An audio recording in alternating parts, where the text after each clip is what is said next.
Steam knows it, I know it, Bright Memory is a true masterpiece. Everything you see is created by one single developer, the godlike Zeng Xiancheng, who also goes by the name of FYQD Personal Studio. 1 year. 1 year in the Unreal 4 engine, and this is what he comes up with. It's brilliant, it's bloody, it's freaking amazing, and this is what early access should be like.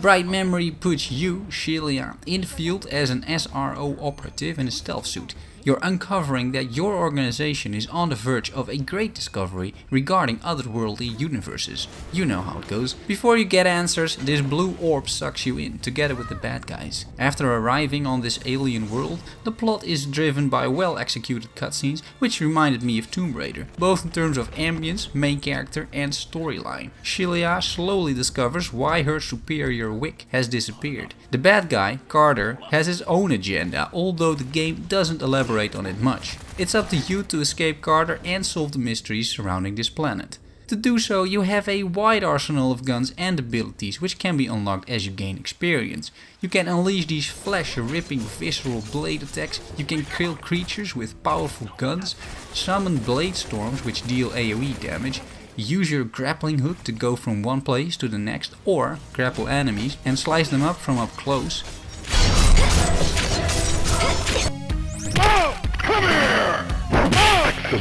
You can get power-ups and make everybody float.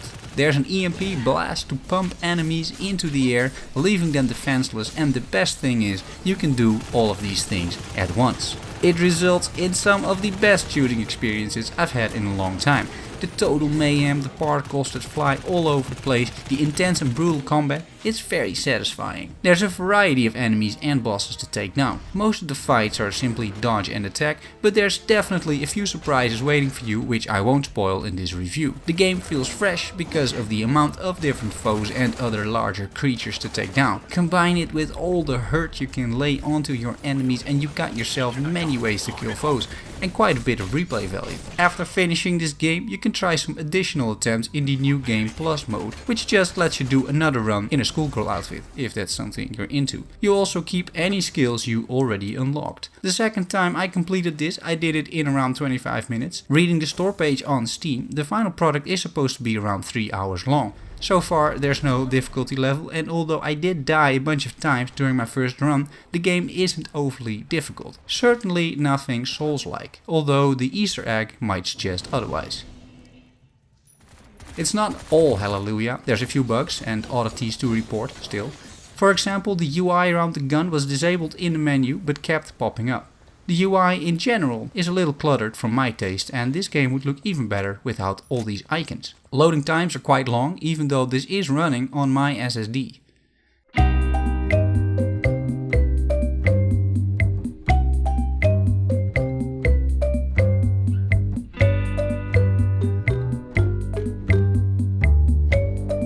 There are some invisible walls as well.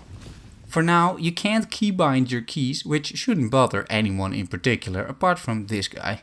You can't even rebind the mouse keys on the. You can't rebind half of the keys. There's a lot of the keys, just you can't rebind them. It's just awful. Love you, Mac. Finally, there's some translation issues, which is to be expected, I guess, but all of these are very minor issues, and there's definitely nothing game-breaking. This game isn't only a testament to what dedication and talent can achieve, which is truly breathtaking, but also to how good of an engine Unreal 4 actually is. It runs buttery smooth and it looks amazing. The game has been in early access for a year and it is still in active development. FYQD has received an Unreal Dev Grant, which is a sum of money given by Epic Games to talented developers in order to fulfill their dreams and projects. It's unfortunate this guy still needs another job and that he can only work 5 hours per day on Bright Memory, but I'll take it, especially given what he's done so far. This guy should just be funded indefinitely for this game, but until that happens, don't hesitate to spend the €5 on this experience. It's short and sweet, but definitely worth it. Subscribe for more reviews. I thank you for watching and I'll see you real soon. Bye bye.